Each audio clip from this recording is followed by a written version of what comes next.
মানে আমরা দেখতাম আগে কেমনে ক্যাপ এটা টপি পরে পরে উড়াইতো, এখন আমরা চান্স পাইছি, অনেক ভালো লাগে। আগে তো মানে একটু ভয় ছিল, বাট এখানে আসার পরে মানুষরা অনেক ফ্রেন্ডলি, অনেক হেল্পফুল। তারপরে এনভায়রনমেন্ট অনেক সহজ হয়েছে। মানে 6-7 বছর কিভাবে গেছে মানে আমরা তো মানে পড়তেই পাইছি না, অনেক শর্ট টাইম লাগছে। এখন মানে অনেক শর্ট টাইম লাগতেছে।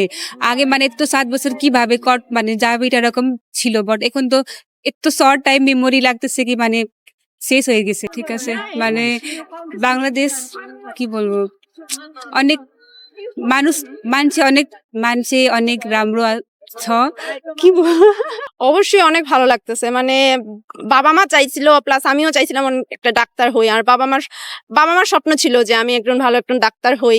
আর সামনেও আমি চেষ্টা করবো যে তাদের যতটুকু মানে যতটুকু স্বপ্ন ছিল আমাকে নিয়ে, যতটুকু আশা ছিল, সবকিছু যেন পূরণ করতে পারি ঈশ্বরের আশীর্বাদে।